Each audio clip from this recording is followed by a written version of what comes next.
Alex Newman. He's been a guest on the program. This will be his second time on Black Talk Radio News. He has written about, the lies that were told that got the American public, that's you, to buy into the overthrow of this government on humanitarian grounds. Now, you think about today, this report that we've heard over the past couple of days when it occurred, the 21 Egyptian Coptic Christians being beheaded on a Libyan beach. That wasn't happening under Gaddafi now, was it? So what did Hillary Clinton help unleash? Of course, we've been reporting on it, but we want to get Mr. Newman's perspective as a writer, as a political commentator on that issue. We're going to take a break, and then when we come back, we should be speaking to Mr. Alex Newman. And welcome back. I do believe we have Mr. Newman, Mr. Alex Newman, writer, political analyst, commentator, joining us for the second time on Black Talk Radio News. Is that you, Mr. Newman? Yeah, I'm here. Thanks very much for having me, Mr. Reed.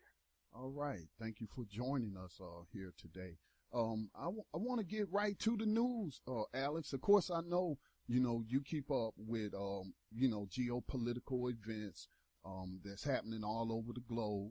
And certainly you've heard the news about allegedly these 21 Coptic Egyptian Christians were beheaded by, I don't know if it's Al-Qaeda. I don't know if it's the ISIL, operating in Syria and Iraq. But, I mean, what do you think about that news? That happening in Libya? I don't think that would have happened under Muammar Gaddafi. But I brought you on, to talk about how we got into all of this or come to these events today by way of, people like Hillary Clinton, the Obama administration. But what were your initial thoughts when you heard the news, being that you had written about Libya, about these people being beheaded on this Libyan beach?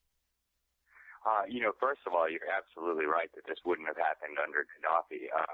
Gaddafi was a monstrous dictator in every sense of the term, but like Saddam Hussein and some of these other dictators, they wouldn't tolerate attacks and violence against Christians. Actually, Gaddafi got an award from the Coptic Church for being a defender of the human rights of Christians in Libya.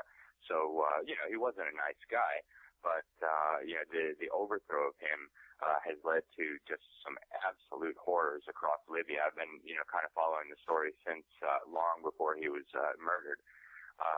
But it also speaks to a broader issue here, and I've written on this extensively as well. I did a cover story about it, on how U.S. foreign policy is resulting in the slaughter of Christians all over the world, in the Middle East, in Africa, and it's just a tragedy, and it wouldn't be happening without the U.S. government's interventionism, and I should say lawless interventionism, because none of these wars are declared by Congress, and so we're going to see a lot more of this.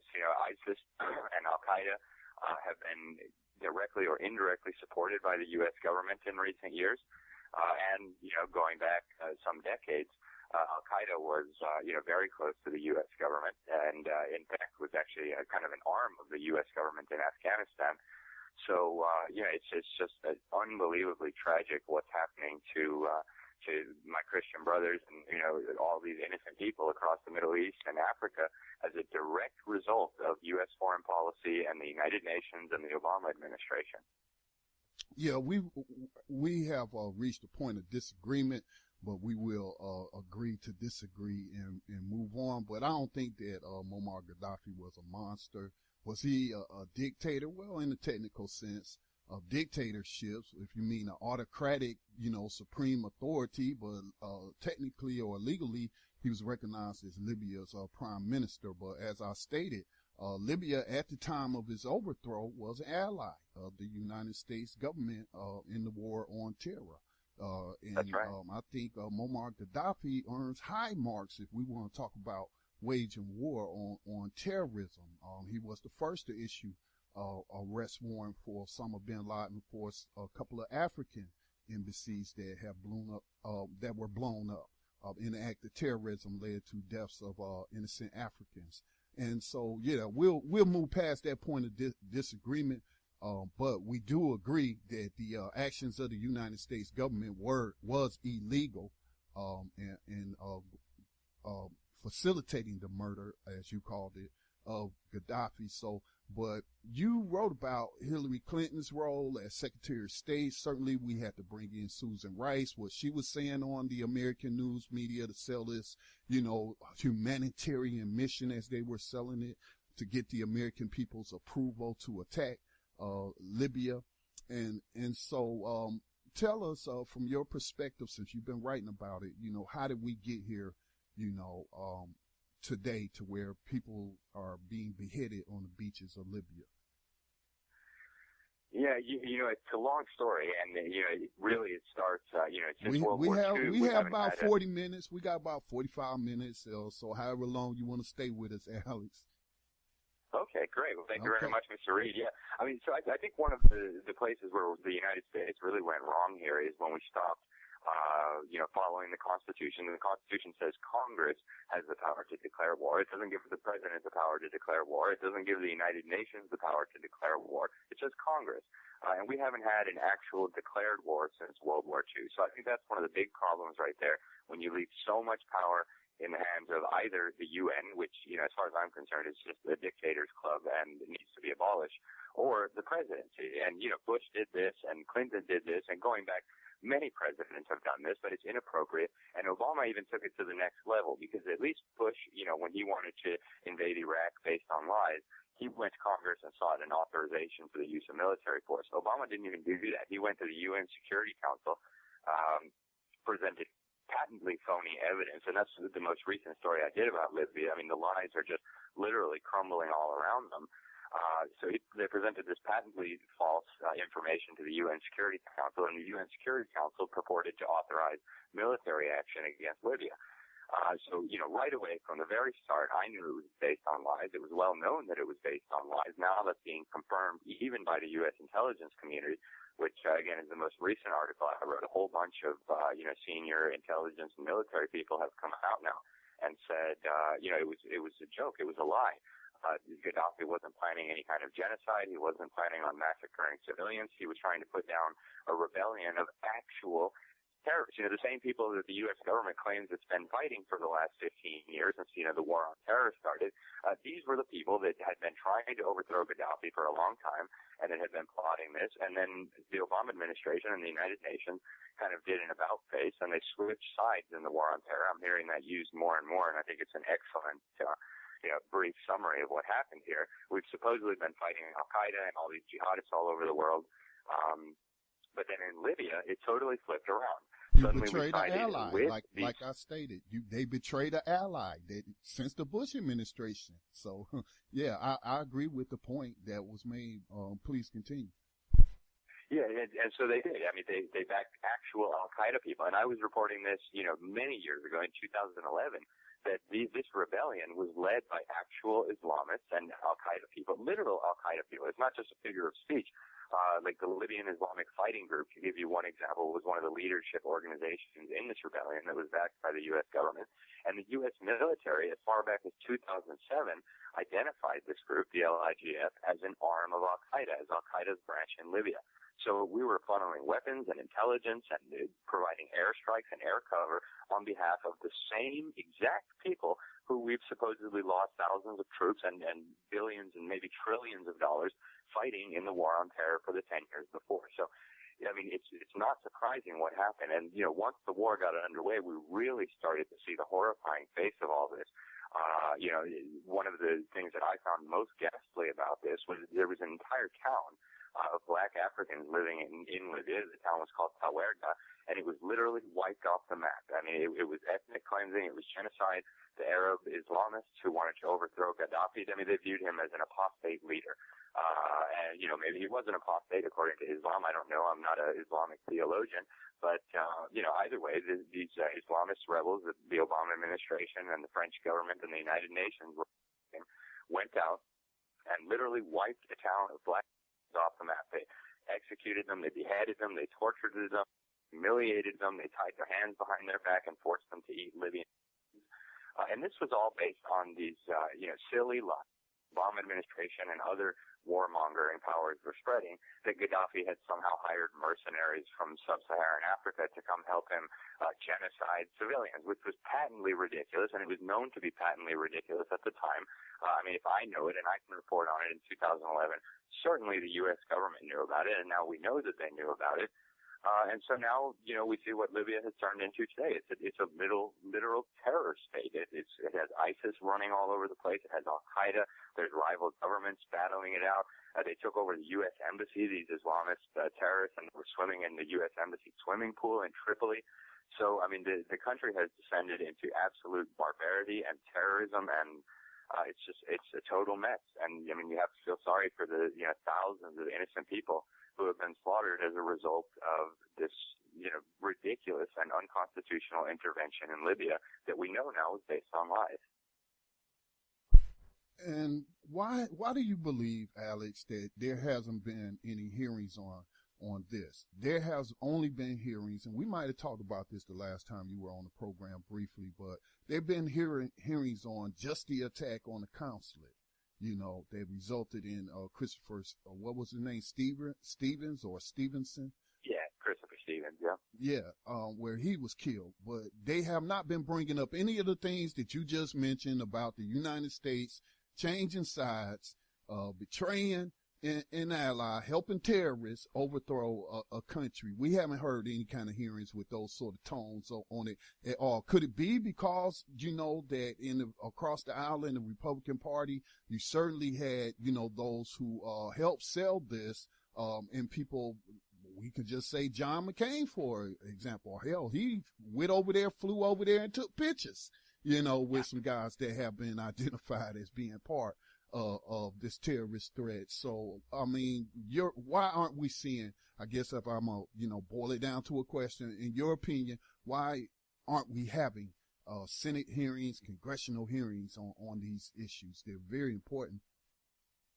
Yeah, I think you hit the nail right on the head. The Republicans have blood all over their hands as well, not just in Libya, but Libya, in particular, you had John McCain and Lindsey Graham and, conservatives call them rhinos, Republicans in name only. We like to, pretend like they're not part of the Republican Party, but they are. And Republicans, at the upper levels, the leadership of the Republican Party and the leadership of the Democrat Party, they're working for the same thing. To just boil it down, they're out for their own interests. They're building, their dreams, their new world order and all these things, and we're not on their team. So, as far as I'm concerned, we almost live in a one-party state. There are some good Republicans and there are some good Democrats, but at the upper levels, really, it's the same scam, and that's why we never see any change in policy when we go from president to president. We had Bush. He was engaged in all this warmongering and infinite war and don't have to ask Congress for a declaration of war. And then Obama takes it and speeds it all up. So, I think that's probably the biggest reason is that there's blood on everybody's hands here. And the Republicans know that, if they start holding hearings on all this kind of stuff, there's going to be a lot of dirty laundry being aired. The same reason. Why aren't we doing something about Fast and Furious? Why was Eric Holder sending, advanced military weaponry to Mexican drug cartels and then lying about it under oath, and we don't do anything about it? I mean, we have some sham hearings, and, okay, that's the end of it, and it just disappears, and the news covers it up.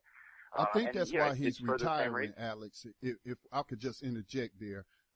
In my analysis, I believe that's why he's retiring, because his announcement came following a judge ruling that, they couldn't keep documents secret. They had to turn them over, make them public through whatever the records request. And so I believe that's why he is retiring. So, rather than face prosecution or go through further hearings or any charges, he's just going to retire, and ride off into the sunset. But what about also the DEA, under, what's her name? Miss Michelle Leonhardt, who runs the DEA. What about them cutting deals with the, Sinaloa drug cartel, allowing them to, smuggle tons of drugs into Chicago, that distributed out to other urban cities, from Chicago. And, two of the brothers, who, pled guilty to their role in it, billions of dollars, tons of cocaine. We know probably guns involved as well for the Sinaloa drug cartel. They only got 14 years, and it went no higher. You know, what about Michelle Leonhardt? She is the one who cut a deal to allow them, this immunity, or we'll look the other way. If you feed us information on your rival drug cartels, we'll allow you to do it. That's a crime. So, are anyone talking about that on, let's say, the right side of the aisle, conservatives, libertarians, anybody talking about that? In addition to Fast and Furious? I've been all over this cooperation between the U.S. government and the drug cartels for many years. The DEA was busted at helping drug terrorists and the drug cartels launder money in the United States. We know they've been arming them. A lot of this stuff was done under the supposed guise of investigation. We're investigating somebody, so we have to make nice with drug dealers and terrorists and so on. And then, when you really scratch beneath the surface, you see that that's a hoax too. Like the Fast and Furious was really a perfect example of it, because they said, we're trafficking the guns into Mexico to see where they would go and, arrest, higher up people. And, that turned out to be false as well. The two people that were supposedly being quote unquote investigated ended up being FBI assets who were described as untouchable. So, why are you going to investigate an FBI asset who cannot be prosecuted, who cannot be touched? It doesn't make any sense. I think we're really just scratching the surface here in terms of the U.S. government's involvement with both terrorism and drug trafficking. Scratching the surface, indeed. I want to play this clip. Let me see, what time is it? Okay, yeah, I want to play this clip. This is like, I've only seen glimpses of, the truth about, or serious questions being asked about what has happened in Libya, whether or not it was legal to, smart or, against international law, U.S. law, Constitution, all of that. The only I think this might be like Rand Paul, who's himself been mentioned as a possible 2016 candidate, although I think people been trying to give it to Jeb Bush. But yeah, he gave a news interview. I believe it was on Fox. We're going to play a clip from that where he questions Hillary, over what occurred there. And we're going to listen to that. And then I want to get, your further analysis on Hillary Clinton. Should she be disqualified, or should she be facing any charges, criminal charges, for what occurred there? Certainly, we had to ask the question of the Democratic Party, do you really want to put a war criminal up as your 2016 nominee? Come on, these are logical questions that need to be asked. So let's roll this clip. Because I asked people on Twitter to submit questions for you. NH Yank, he wants to know, how would you deal with violence here and abroad if you were elected president? I think the biggest thing is, like Hillary's war in Libya was a huge disaster. Not only are we more at risk from attacks from radical Islam because they toppled Gaddafi's government, we sent an awful message to Iran. Gaddafi gave up his nuclear weapons. We promised we wouldn't get rid of him, and then we did. So what kind of message does that send to Iran if they were to give up their nuclear weapons, which we want them to do? You wonder why they might be a little bit wary of that after they saw what happened to Gaddafi. So Hillary's war was a disaster in Libya. There are weapons everywhere, jihadists everywhere. But it was also a disaster on the international stage because it sent a terrible message to Iran.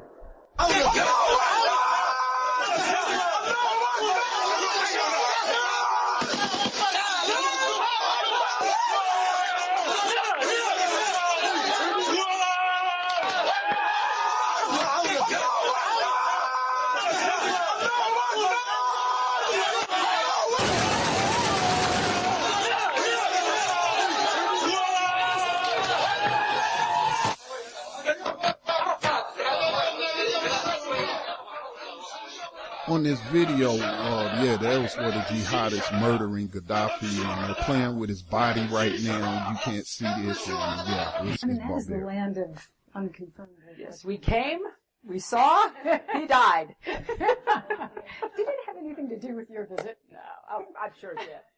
I think that was Hillary Clinton making a Caesar reference. We came, this woman is, in my opinion, a sociopath. Man. Alex, what do you think about what Rand Paul said? I mean, he even, mentioned the fact that, hey, maybe Iran you might want to give them second thought or pause on whether or not they want to develop nuclear weapons or give up any of their rights. Yeah, and it's absolutely true. I mean, we sent just a terrible message around the world with this unconstitutional war on Libya. I mean, we essentially said to our allies, hey, you can't trust us. We might turn against you at a moment's notice, and then have our, jihadist allies, Al-Qaeda on the ground, sodomize you and murder you. So, I mean, first of all, that's a terrible message to send to your allies. I mean, it's a terrible message to send to your enemies, right? We'll fight you for who knows how many years in Iraq and exterminate the Christian population there, and then suddenly, we're going to like you a lot better, and we're going to send you weapons and give you air support to overthrow another government that we don't like. And, certainly Iran is paying attention here, and, the whole world is paying attention here. This sent a number of extremely troubling signals, I think, to the world. And, the last little sound bit that you played there, Hillary Clinton's ghoulish cackling about, quoting a bastardized version of the Roman emperor's quote. It's just frightening that we live in a world now where that is seen as something that's, even maybe not tolerable, but it happens and it's accepted. These people need to be on trial. They violated the Constitution. Hillary Clinton apparently specifically told Congress there's nothing you can do to stop our war in Libya. The UN authorized it. So we've sent a number of very bad signals to the rest of the world, to oppressed populations around the world, to the people who are being massacred by, the Obama administration's allies in Libya, Al-Qaeda and ISIS and these others. Same thing going on in Syria. It's just, absolutely, absolutely horrifying. And, if I was a dictator, I would say, okay, well, then I guess I need nuclear weapons, and I guess, I can never trust the United States government. And that's exactly the message that they sent. Loud and clear. People are listening. Now I want to ask you about a unrelated story to the Clintons, but this is breaking news, and this is kind of unprecedented in terms of my Fox News watching or watchdogging, so to speak. But about this what's his name? This businessman, this Saudi businessman being connected to Al-Qaeda. They reported on that last night, and I want to run that clip and get your thoughts on it, Alan, and also any other listeners that want to call in, even if you want to comment on something that Sister Ophelia Wangaza brought up about that report about Venezuela and the 13th Amendment, the United States being put under view for the 13th Amendment legalizing slavery, or you want to talk about the current topics that we're discussing with Mr. Newman, you can call us at 530-881-1400. The access code is 549-032#. For those already on the line, just hit *6 on your phone keypad and then the number 1. Let me go ahead and run this clip. It's very interesting. And this is Fox News reporting about someone who owns News Corp, which News Corp owns Fox News. A former operative for Al-Qaeda says prominent members of Saudi Arabia's royal family have been major donors to terrorist causes. Chief Washington correspondent James Rosen looks at the explosive allegations from one of 9/11's infamous figures. In sworn statements at the Supermax prison where he's serving a life sentence for terrorism, Zacarias Moussaoui, the so-called 20th hijacker in the 9/11 plot, testified in October that Saudi Arabia's government prior to 9/11 directly financed the operations of Al-Qaeda. A French native and Arabic speaker who studied finance in London, Moussaoui recalled building a database of Al-Qaeda donors. I remember many of them, Moussaoui testified, because some of them were known within the circle of the Mujahideen, some of them extremely famous, like Walid bin Talal, Prince Turki al-Faisal, and Prince Bandar bin Sultan. Those three men are, respectively, a leading Saudi businessman and major investor in the parent company of this network, the Saudi intelligence minister at the time, and the Saudi ambassador to the U.S. at the time. The Saudi prince, Abdullah, Moussaoui testified, referring to the future king whose 10-year reign ended with his death last month. He was a new prince at the time, They'll give $2-3 million. Moussaoui also recalled hand-delivering letters from Osama bin Laden to those Saudi royals and to the man who is now King Salman. I'm not inclined to believe the word of a convicted terrorist who was involved in the September 11th attacks. But, Gretchen, there's one thing we do know, and that is that Saudi Arabia has been funding the schools, the Wahhabist fundamentalist schools across the Islamic world. Moussawi's testimony was taken by lawyers for 9/11 families who are suing the Saudi government for damages. The Saudi embassy called Moussawi deranged and noted his own attorneys argued he was incompetent, although the federal judge in Moussawi's terrorism trial ruled him extremely intelligent. The embassy also quoted the 9/11 Commission, which found, quote, no evidence that the Saudi government as an institution or senior Saudi officials individually funded al-Qaeda. But some U.S. officials who served on the 9/11 Commission and on a joint House-Senate inquiry into 9/11 remain deeply suspicious of Riyadh. Former Senator Bob Graham, a veteran of the joint inquiry, said the kingdom is mistaken in its claim that the government of Saudi Arabia has been fully exonerated of any culpability for the events of September 11, 2001 by the 9/11 Commission or any other investigation. I am convinced, Graham added, that there was a direct line between at least some of the terrorists who carried out the September 11th attacks and the government of Saudi Arabia. And former Senator Bob Kerry of the 9/11 Commission said evidence relating to the plausible involvement of possible Saudi government agents in the September 11th attacks has never been fully pursued. We continue to maintain strong counterterrorism cooperation with the Kingdom of Saudi Arabia. Our mutual cooperation includes information sharing about shared threats from al-Qaeda and other violent extremist groups. Moussawi also detailed his life inside al-Qaeda, including the time when bin Laden's mother came to visit. Spending a week at his base in Afghanistan, she was greeted with a banquet and the festive firing of Russian machine guns and rocket-propelled grenades. Brett? James, thank you.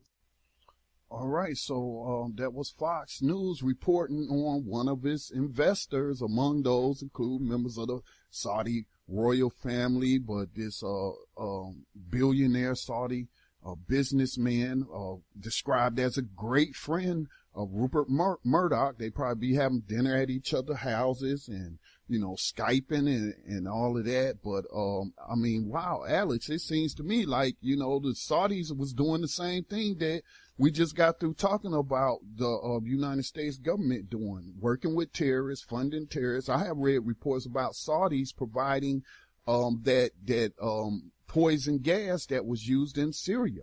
You know, that, financing that, also issuing threats to Russia about attacking their Winter Olympics. So, I mean, what do you think about, I mean, that's like a bombshell report, you know, Fox News reporting on one of his principal investors of his network and these ties to 9/11. You know, we, like you mentioned earlier, you wouldn't overthrew Saddam, whether you agree with his style of government or not, what he was practicing. You know, he was not, you know, killing these. He did not have an involvement in 9/11, but we wouldn't, you know, we said that he did. So, but you know, Saudi links. I think that has long been written about, you know, to the people who allegedly committed this act. But now we got Moussawi and people want to act like, oh, he's crazy. Don't listen to him. But yeah, look the other way. What are your thoughts, Alex? Yeah, as far as I'm concerned, there's no doubt that the Saudi government has been deeply involved with al-Qaeda, going all the way back to the beginning, actually. If you look at the origins of al-Qaeda, right. It comes from the Mujahideen in Afghanistan. There was, the CIA and other U.S. government agencies in Saudi Arabia and Pakistan and a number of other governments were financing and supporting literally the very worst elements of the opposition to the Soviet occupation there. Now, you know, I would say fighting Soviet occupation is a great thing, but there's a lot more than meets the eye going on here. And that's really was the genesis of al-Qaeda. I mean, that's where it came from. Osama bin Laden was involved with this. He was a Saudi, and, there's no question that the Saudis were involved. And I think there's also no question that we still don't know the full truth about what happened on 9/11. Many of the 9/11 Commission study group, whatever, when many of the members of that board have said the same thing. We didn't give all the information. We didn't get all the information. So there's a lot of questions that need to be asked there. Certainly, I think Saudi Arabia has had involvement with and continues to have involvement with jihadist terrorists. And, this has been essentially admitted by Vice President Joe Biden and by the chairman of the Joint Chiefs of Staff. General Dempsey, they've both said in recent months that a number of Arab, quote-unquote, anti-ISIS allies of Obama have been supporting and funding and arming ISIS. So, this goes back decades, and it continues right up to the present day. Virtually all of the terrorism in the world today, if you trace it back, has its roots in governments, whether that be in Moscow, and, a lot of the Islamic terrorism does have its roots in Moscow. And a lot of it has its roots in Washington, D.C., and a lot of it has its roots in Riyadh. And it's still going on. The U.S. government has even said some of these things, like the people we're supposedly fighting in Afghanistan, the Taliban and various terrorist groups, are being openly supported by the government of Pakistan, like the Lashkar-e-Taiba organization that I think murdered 100 and something people in one attack in India. The senior U.S. officials have openly said in congressional testimony that this terrorist organization is being supported by the government of Pakistan. We're sending $5 billion a year to the government of Pakistan. What is going on here? If it wasn't for governments, there would be very little terrorism going on right now. Now, that's not to downplay, Islamic extremism and so on. But, if we just look at the Christians, we get an interesting picture of what's going on there. In Iraq, there was millions of Christians during Saddam Hussein. They were protected. Some of them served in his regime. And now there's virtually none. They've essentially been cleansed, exterminated, and chased out of the country. A lot of them went to Syria, and now, the powers that be have their little terrorist allies there, Al-Qaeda, Al-Nusra, ISIS, etc., and they're exterminating the Christians in Syria. So this is going on all over the place, and, contrary to the narrative that's being pushed by the media that these are just lone Islamic extremists motivated by Islamic extremism, there's much, much more to the picture that we're not being told. I would certainly agree. Now we're getting, so-called experts. There was an ABC News report. I'm going to see if I can quote the guy. Let me see. Chris Chivas, Associate Director of International Security and Defense Policy Center, and a senior political scientist at the RAND Corporation. Yeah, that's what made me remember it. But he's saying, it's a bad idea to go into Libya now, but I was like, it's a bad idea to have, attacked it in the first place and used these terrorist proxies. But, President Obama is seeking, authorization, Bush sought authorization to attack Iraq. He's seeking authorization now to do something about what's going on, in several countries, Iraq, Syria, and, Libya as well.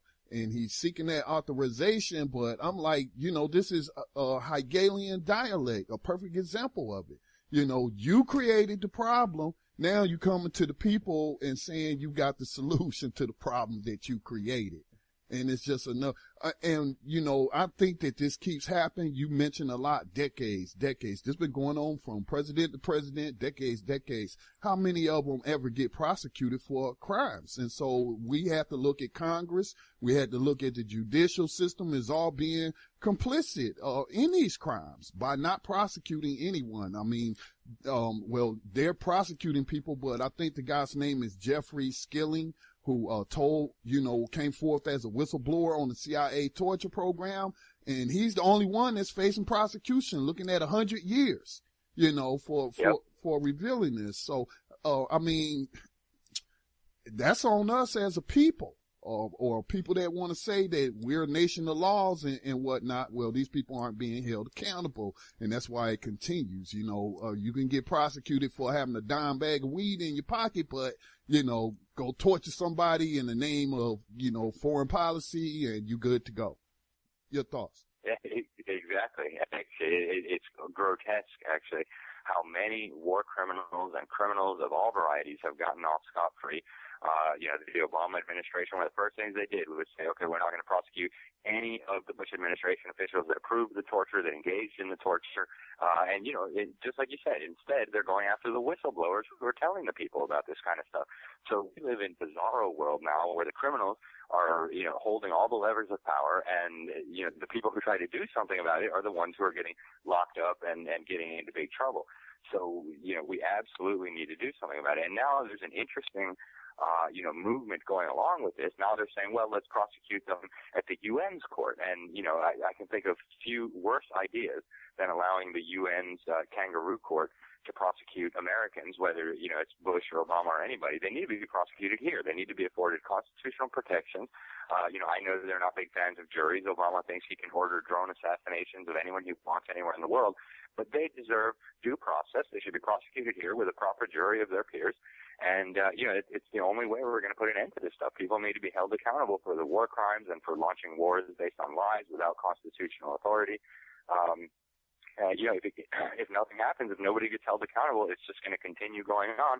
And they've terrified the whistleblowers now. People are so scared to speak out. People are so scared to share the information that they have because they think that they're going to be locked up, forever or for many years. The Obama administration is using the Espionage Act to prosecute whistleblowers who are telling the people this kind of information. I mean, it's just grotesque and really absurd. We need to get busy on this because, if they keep going with this, it's going to end, very, very badly for Americans and for the rest of the world too. Oh, Alex, I want to take a short break, and then on the other side of the break, I want to shift gears for a minute because the last time I spoke to you, we touched also briefly about jury nullification, and I got a jury nullification story I want to share with the listeners, and I want to get your thoughts on it as well. So, are you good to go on time? Can you hang with us through the break? Yep, absolutely. All right. You're listening to Black Talk Radio News with Scotty Reed, broadcasting every Monday, Tuesday, Thursday, and Friday, right here, part of the Black Talk Radio Network, 4 o'clock p.m. Eastern Time. We're going to hear from one of our media partners, Tanya Free and Friends. They come on Wednesdays, 2 o'clock p.m. Eastern, right here on, again, the Black Talk Radio Network. We'll be right back. And welcome back. Once again, Black Talk Radio News. Today's date is February 17, 2015. Now, this story is about jury nullification, something that we preach on New Abolitionist Radio, which will be on air at 8 o'clock p.m. Wednesday night. But we have talked about this in terms of modern day slavery and human trafficking under the 13th Amendment. Slavery as punishment for crime. Corporations profit, most certainly the states and the federal government profits, and they use these laws like drug laws. It goes back decades, as Alex has said, it goes back decades. But there is a current case. It's called the Kettle Falls 5 case, which involves a family of medicinal marijuana patients who are facing federal drug charges, and the prosecutor is worried that the jury will ignore the law and vote to acquit the defendants in order to send a social message, according to a motion filed by U.S. attorneys on February 10th. So this happened about a week ago. What they're trying to do, let me just read this portion. The motion also really doesn't want the defense or anyone else to talk about medical marijuana during court proceedings. Medical marijuana remains illegal under federal law, even though 23 states, including Washington, legitimize its use. Because the case is in a federal court, the defendants aren't allowed to discuss medical marijuana at all, giving the prosecution a straight shot at putting the family in jail for possibly 10 years each, where they can go and answer phone calls for Verizon, AT&T, break down products for Walmart, and participate in become slaves in the system. The Kettle Falls 5 case. This is in Washington State. Your thoughts on this in terms of citizens using this? And I'm not a lawyer, so I'm not even going to get into this motion that was filed. I don't think the defense is directly wanting to present a nullification case, so to speak, but apparently the prosecution is afraid of that. Alex, your thoughts? That sounds like a really interesting case. I hadn't heard about it before just now, but, there seems to be two nullifications at work here. The first one is the state of Washington saying, hey, we're going to nullify federal laws purporting to ban, medical marijuana and marijuana in general. And I think that's something that the states really need to start doing. And you know, I don't recommend people smoke marijuana. I don't think it's a good thing. But I've been very encouraged to see states finally standing up and saying, hey, you know what, we're not going to obey these, you know, silly federal laws. There's no constitutional authority to make them in the first place. I mean, that's why we needed a constitutional amendment to ban alcohol, because the government does not have the authority to ban or prohibit or regulate substances like that. And the second issue of the jury nullification, I think, is key, too. You know, going back to the very earliest, you know, the founding of the United States, there's always been this concept that juries have the right to judge not just the facts in the case, but also the law. You know, if the federal government passes some kind of law, say, you know, directly violating somebody's rights, so, you know, say they want to censor newspapers, or they want to restrict the right to keep and bear arms, or they want to, you know, just any right, then juries have an obligation to set their fellow citizens free, regardless of what the unconstitutional statute says.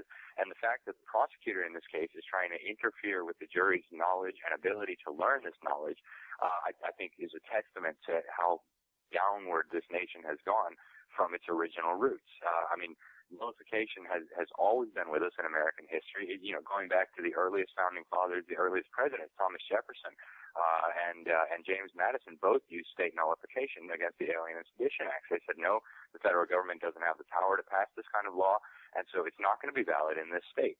And then jury nullification, I mean, that goes even back before the founding of the United States. When we established juries, juries have always had the right, and this has been recognized by the Supreme Court and the federal courts and basically every credible legal theorist out there. You know, juries are not obliged to convict just because the federal government passed some unconstitutional law and is prosecuting somebody under it. And this would apply in cases like where the Obama administration is trying to persecute these whistleblowers under the Espionage Act. You know, juries should say, no, that's ridiculous. This man is not a spy.